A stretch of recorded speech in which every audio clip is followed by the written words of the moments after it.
स्वागत करना चाहूँगा कि आज हमारे इस राजस ग्राम में आके हमें सहयोग किए एवं इस ग्राम सभा में उपस्थित हमारे इस राजस ग्राम के जनप्रतिनिधि माननीय मुखिया जी का भी हार्दिक अभिनंदन करना चाहूँगा कि इतना बड़ा सभा रख के ये ग्राम सभा को संबोधित किए। और मैं बताना चाहूँगा कि मैं आशीष कुमार आपके इस महानारा अंचल में स्पेशल सर्वे अमीन के पद पे नियुक्त हुआ हूँ।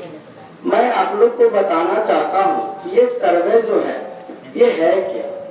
ये जो आप लोगों के बीच ये जो ग्राम सभा रखी गई है, आप लोगों की जो संख्या इतनी है, आप लोग क्यों आए इसके बारे में मैं बताऊंगा।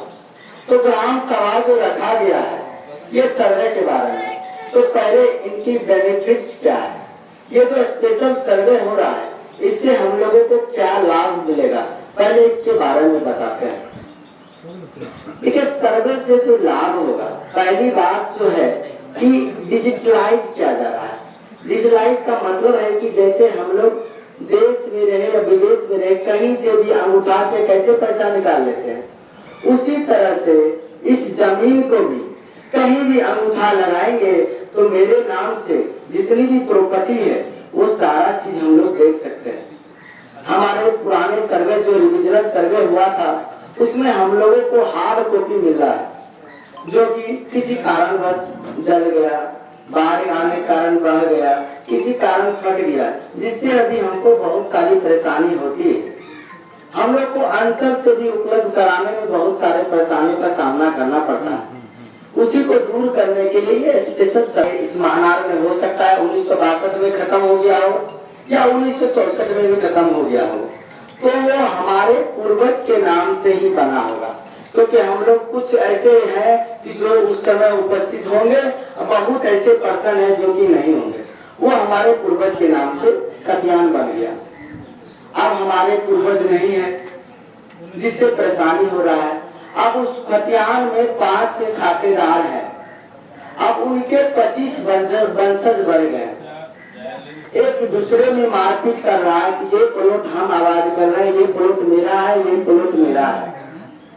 इसे ज्यादातर कैसे चलती है, ज्यादातर परेशानी होता है, ज्यादातर रैयत को बहुत सारा कठिनाइयों का सामना करना पड़ता है, जिससे कोई भी सरकारी किसान लाभ नहीं ले पा रहे हैं। उसके लिए ये स्पेशल सर्वे किया जा रहा है। इसमें क्या होगा कि हमारे जो पूर्वज हैं, मेरे दादाजी, मेरे परदादा जी, उनके नाम से जो खतियान बना है वो अब उनके वंशज के नाम से आ जाएगा। तो उनके वंशज के नाम से कैसे आएगा, इसके लिए सबसे पहला चीज जो है वो है वंशावली। और आप लोगों को अभी पता होगा कि वंशावली बनाने में कितनी कठिनाइयों का सामना करना पड़ता है। उसके लिए बार बार ब्लॉक का चक्कर लगाना पड़ता है, बहुत सारी परेशानी होती है। इसके लिए हम अपने वरीय पदाधिकारी, हम अपने सिविल प्रभारी और हम अपने बंदोबस्त पदाधिकारी से बात किए, क्योंकि मैं इससे पहले भी लगभग 20-25 राजस ग्राम में ग्राम सभा कर चुका हूँ, जो कि 16 तारीख से ही ग्राम सभा का प्रक्रिया चल रहा है। तो अब जो वंशावली बनाना है, अगर हम आपको कह दें कि आप अंचल से बनवाइए, तो जो काम 2 दिन का होने का होगा वो काम आप 15 दिन में करेंगे। बार बार दौड़ते रहेंगे, कर्मचारी के पास जाएंगे, इनके पास जाएंगे, फिर सरपंच साहब के पास जाएंगे। तो इनके सुविधा के लिए आप लोगों को अब जो वंशावली बनाना है वो सरपंच साहब से ही बनवा के दे देना। लेकिन उस वंशावली में दिनांक पत्रांक होना बहुत आवश्यक है। वो जो वंशावली बनाएंगे उस वंशावली को हम इसी तरह ग्राम सभा लगा के उस वंशावली को वेरीफाई करेंगे। कुछ ऐसे भी रैयत होंगे जो उनके सरपंच जी के अपने मुख्य आदमी होंगे, वो क्या करेंगे कि बेटी का नाम हटवा देंगे, बहन का नाम हटवा देंगे, भाई अंधा है नाम कटवा देंगे, भाई 20 साल से विदेश में है उसका नाम हटवा देंगे। ये नहीं करना है। आपको वंशावली में सभी का नाम दर्शाना है, बहन का भी नाम दर्शाना है, बेटी का भी नाम दर्शाना है। अगर वो जमीन लेने के लिए इंटरेस्टेड नहीं है तो आप उनसे आप एक शपथ पत्र बनवा लेंगे मजिस्ट्रेट से। वो शपथ पत्र से ही आपका जो है आपके भाई के नाम से ही खाता खुलेगा, बल्कि आपकी बहन का नाम नहीं चलेगा। और बहन को भी जमीन लेने के लिए जिस तरह आप प्रक्रिया से आएंगे, जिस प्रोसेस से आएंगे, उनको भी उसी प्रोसेस से आना पड़ेगा।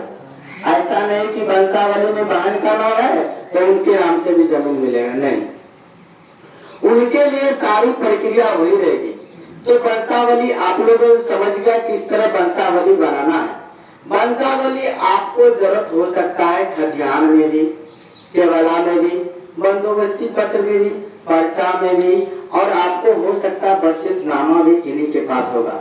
वो वंशावली तब जरूरत होगा अगर केवलादार जीवित नहीं है, अगर वसीयतनामा जिनके नाम से वो जीवित नहीं है, या जो भी हो, खतियान हो या बंटवारा सूट हो या जो भी पर्चा उर्चा हो, सब में जो अगर मृत है तो मृत से सिर्फ जीवित भी आएगा।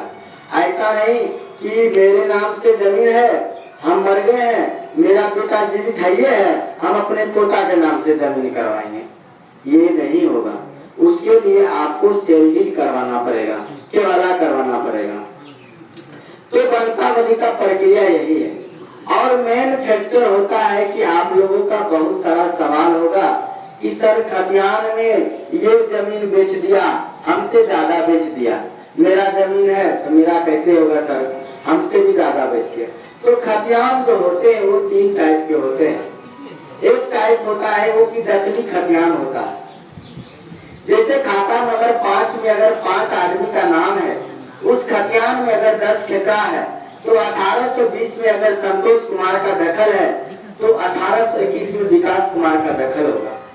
अगर आप लोग दखली खतियान को मानिएगा तो सिर्फ 1820 में विकास कुमार ही बेच सकता है और विकास कुमार का ही हक होगा। अगर आप लोग नहीं मान रहे हैं तब सब खेसरा में सबका 2 हिस्सा बराबर होगा। एक खतियान ऐसा भी होगा जिसमें कि 1 हिस्सा होगा, 2 हिस्सा होगा, 3 हिस्सा होगा, 4 हिस्सा होगा। तो उसमें क्या करना है कि वो हिस्सा बंटवारा होगा। हिस्सा तो आप जान ही रहे हैं कि अगर 5 आदमी का नाम दिया हुआ है तो वो हिस्सा बराबर है। अगर किसी खेसरा में 20 डिसमल जमीन है तो 20 डिसमल में 4 भाई है तो चारों भाई को 5-5 डिसमल ही जमीन मिलेगा। ये आपको खतियान के बारे में था, वंशावली के बारे में था। ये बेनिफिट्स हैं। और मेन बेनिफिट्स ये है कि आपके पूर्वज के नाम से जो जमीन है अब उनके जो वंशज है उनके नाम से जमीन होगा, जिससे 80% विवाद जो है खत्म हो जाएगा। उसके लिए आपको आपसी सहमति होना बहुत जरूरी है। ऐसा होता है कि हम 2 भाई हैं, हम दोनों में बनो नहीं है, हम जो है एक कागज छुपा के रखे हैं, एक कागज मुंह छुपा के रखा है, हम ये जमीन आबाद रहे, वो जमीन आबाद रहा। अब हम सर्वे करने आए तो कह रहा है नहीं मेरा भी उसमें हिस्सा होना चाहिए, वो कह रहा है मेरा भी उसमें हिस्सा होना चाहिए। इसमें आप लोगों की सहमति होना चाहिए। अगर आप सहमत हैं, आप हम दोनों भाई आप हमको सपोर्ट कर रहे हैं तो हम दोनों भाई को दोनों खेसरा में भी दे सकते हैं, नहीं तो आप सिंगल खेसरा में भी रह सकते हैं। ये आप लोग के सहयोग से होगा, आप लोगों की सहमति से होगा। इसके बाद मैं सर्वे के बारे में बताता हूँ कि सर्वे का कार्य जो है